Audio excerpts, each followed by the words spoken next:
Some imams, reverends, and pastors of nowadays are making it seem as if it is very hard to subject or to get God into working for you.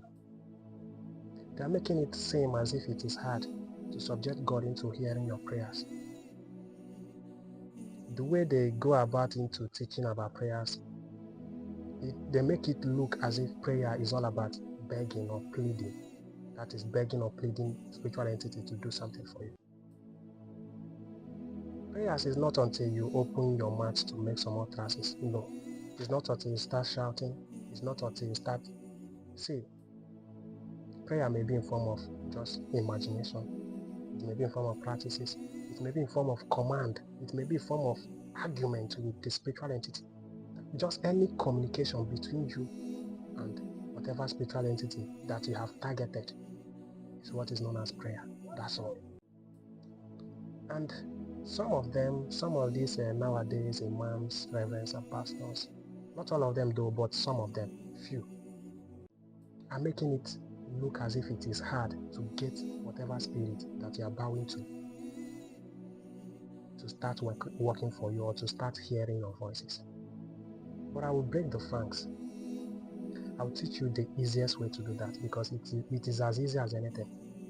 First of all, God is a spiritual entity. And one thing about spirit is that any spirit, there are billions of spirits out there.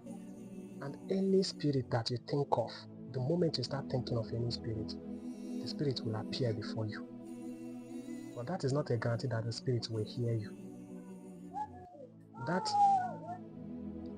thinking of the spirit, that picture of that spirit, that picture of imagination of that spirit in your head creates that avenue of that alignment between you and that spirit. The spirit will be before you like this.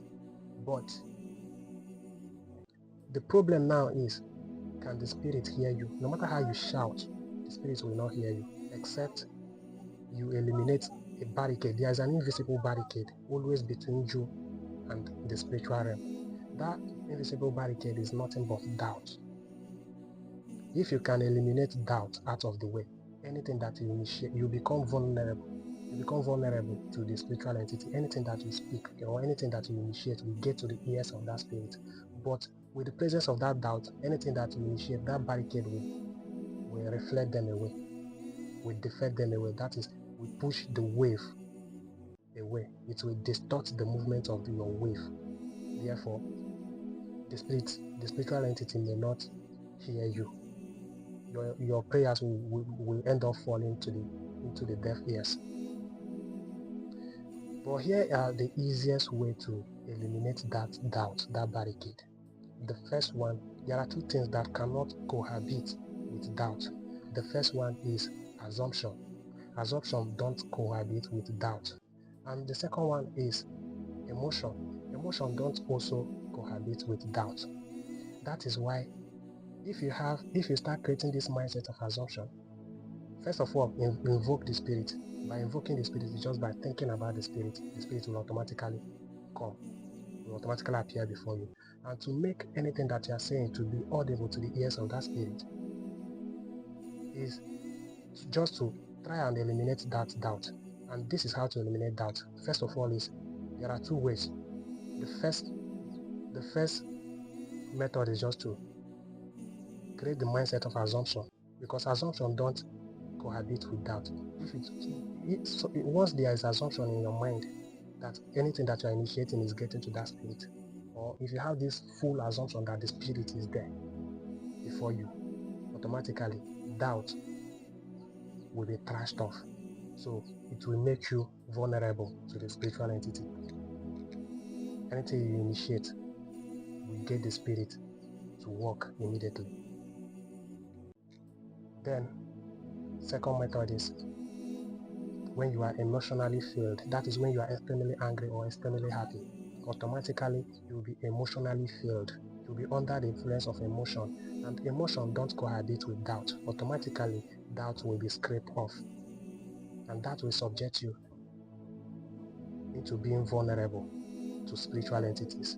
That's why I usually tell people to be very careful of what you do when you are extremely angry or extremely happy.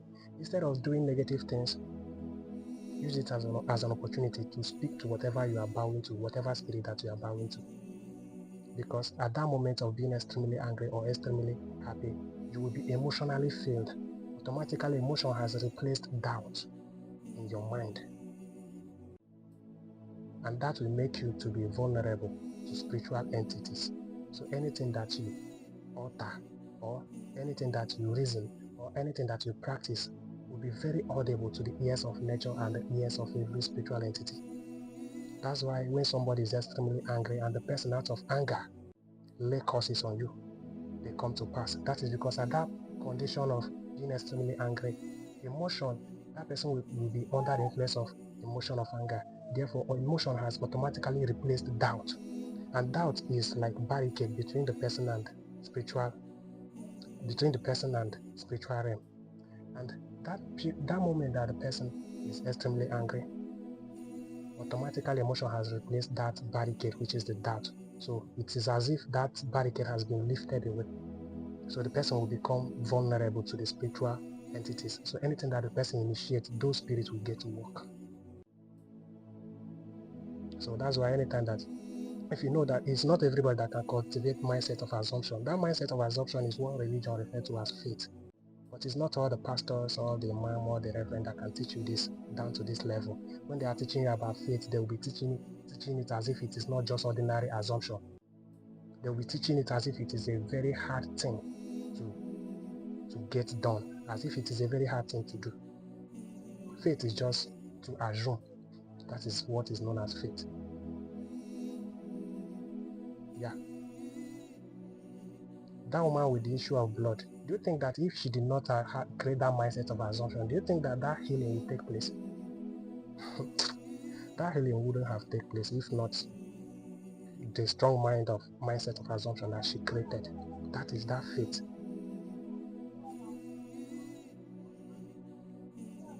I don't want this clip to get longer.